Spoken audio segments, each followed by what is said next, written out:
Why, hello there. It's time to settle in for a cozy Christmas episode of Furry Found Footage in which I, the godless dark sorceress, present something you've probably never heard of, a Christmas special of the most grating Christmas song of all time.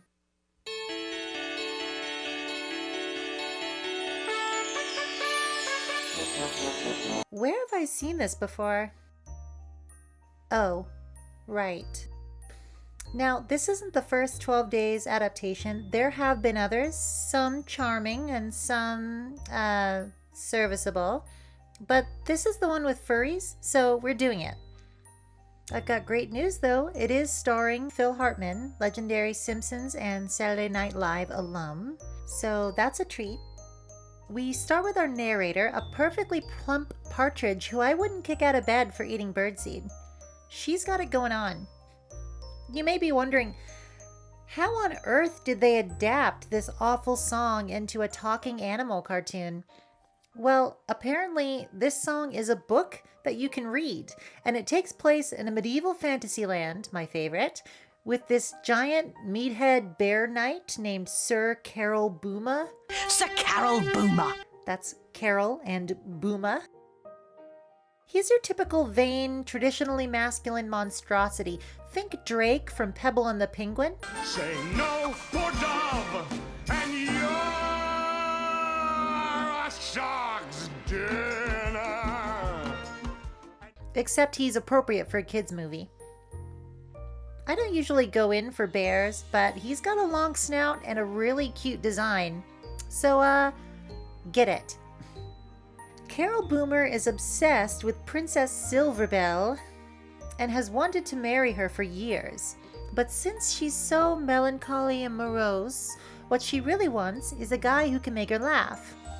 Carolboomer's put-upon squire Hollyberry is charged with stealing the princess's Christmas list so that the knight buries her in gifts and wins her heart. A box of paints, a sundial. So far, her list doesn't seem very Christmassy. On her way to see her father to deliver her Christmas list, she stops at the Royal Crossword Puzzle Maker's shop? Chamber? I'm not sure. Chambers. She gets the crossword answers because her dad is a stupid type king who hates not having them. There's a mix-up, and the princess loses the crossword answer list. Hollyberry steals it and delivers it to Carolboomer, who thinks it's her real Christmas list. 1 partridge, 2 turtle doves. I, for one, would decide that this insanity was not worth my time, but old Carolboomer is so smitten that these bizarre gifts Princess Silverbell has some strange desires. are worth the struggle. He charges Hollyberry with securing the gifts on, and I kid you not, those 3 special words, threat of death. Or you will be starting the new year, With no Christmas bonus? or worse. So, Hollyberry set out to gather all the gifts on that stupid list. You heard it, folks. Even the narrator thinks the list is stupid. This pear-shaped partridge, you are what you eat, I suppose, refuses to leave without her precious tree. So the guy digs it up and, on the first day of Christmas, presents her with the song and the first gift. A partridge in a pear tree? Oh, partridge, yes. The silly little king is delighted to finally have a crossword answer, but the princess is not happy. She sends him away. Right? Immediately? I'm gone. Sir Carolboomer won't be discouraged, and Hollyberry is sent back out. Princess No Muzzle here is too busy doing her nails to open the gift envelope, but here come the additional gifts. Oh boy, turtle doves. Well, I guess it isn't working.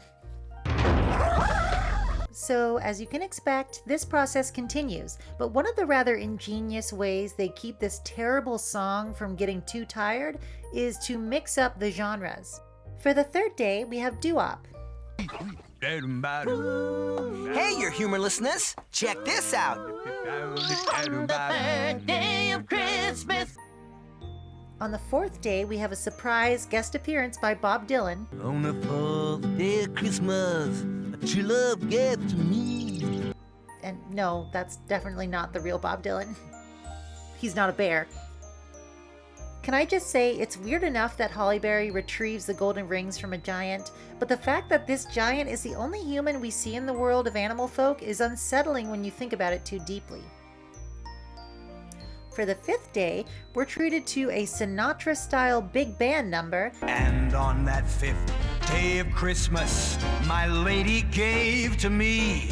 And finally, the princess is somewhat impressed. After further resistance from Holly Berry, we are reminded of the stakes. Holly Berry, do you want to see another sunrise? Damn, the 90s took no prisoners. On the 6th day, we get an 80s MJ pop track. Must my true love gave to me 6 geese a laying. Oh, yeah. And on the 7th, a barbershop quartet. On the 7th day of Christmas, my true love gave to me 7 for the swimming. Another feather into this palace. I'll have my daddy cut off your head. Oh, we actually have death threats from both ends now. Great. It's revealed at this point that the princess is allergic to birds, so it's kind of like, no wonder she's upset, right? Because... Yeesh. For the 8th day, we get a nice Motown groove and a lot of cute little cows. On the 8th day of Christmas, my true love gave to me. Cows, cows, cows, cows. 8 minutes of milk and 7 swans to swim and 6 geese a laying. And on the 9th day, a military march. On the 9th day of Christmas, my true love gave to me. This is probably the worst rendition. For the 10th day, we have bagpipes, but in a shocking twist, the song is actually delivered by an Elvis-type bear doing a hound dog sort of thing. On the 10th day of Christmas, my true love gave it to me. We see that the princess is maybe starting to fall for Holly Berry, but Carolboomer still thinks he has a shot. Holly Berry goes to the Royal Dowager Dance Studio to train these ballerinas to dance for the 11th day, which is presented as a, I don't know, what is this, country music? Dames are dancing, tin poppers popping. What do you call this? The Texas Toto Step? Oh, okay, yeah. So we come at last to the 12th day, where Holly Berry recruits a bunch of lords and fills their shoes with peppers Chili pepper. to make them jump. Interesting plan. Carolboomer is decked out in this fabulous suit of armor that makes him even dreamier. And the princess finally laughs. She's cured of her doldrums. And I will marry him. If he'll have me. I knew you'd come to your senses, princess. The answer is yes, yes, yes. Yes, yes, yes. You know, even I might say yes under the circumstances. No, no, no! But alas, the princess is head over heels not for Carolboomer, but for Holly Berry. And everyone is gleeful and cheerful and dancing for Christmas Day. Hooray! Oddly, we get no closure for Carolboomer. I'm guessing he's going to duel Holly Berry for the princess's hand and probably kill him, but that was maybe too grisly to put on film, so we get this nice, lots of loose ends ending. I hope you didn't expect too much from this episode. It's hard enough to stretch out the 12 days of Christmas into an animated special, let alone a video about an animated special, but I do want to talk about some additional side things. This special was produced by Mueller-Stafford Productions, and as a nice bonus on this VHS tape, there's a wonderful memoriam for Romeo Miller at the end, and it accounts for 1/3 of the 32-minute running time. It was animated by Pacific Animation Corporation, who you may know from Thundercats, Get out of my way, you furry! Silverhawks, Okay, Hot Licks, time for a diverting solo. Oh, it must be that Silverhawk. I can't stand that hillbilly stuff. and several Rankin Bass animated specials. You might be able to sense where I'm going with this, but you may not have known that Romeo Mueller, memorialized in this tape, wrote this 12 Days of Christmas special and is in fact responsible for writing A prolific writer, Romeo wrote over 27 animated television specials, 7 feature-length films, 6 Saturday morning series, and 4 theatrical animated features, including the teleplay for Tolkien's The Hobbit, garnering him both the coveted Christopher and Peabody Award. Yeah, he had a Peabody Award.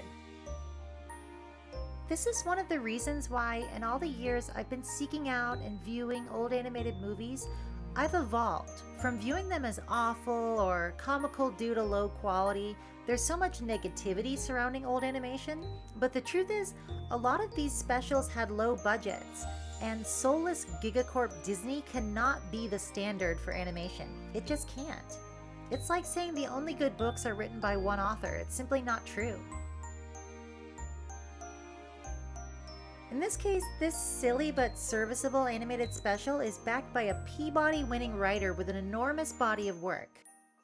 So, next time you check out some forgotten animated movie and your first instinct is to buy into the countless shrieking reviewers out there doing elaborate bits banking on calling things terrible, consider that there are human beings behind these works, and rarely are any of them anywhere near as soulless as the cash grab license fests produced by foregone conclusion companies these days, who have so monopolized the industry and the delivery method of movies and TV that their success and continuance comes regardless of quality. These old films had to work for it. Well then, I suppose that's enough preaching, eh? Merry Christmas, Happy Holidays, and enjoy the season, whatever it means to you. I'll see you next year.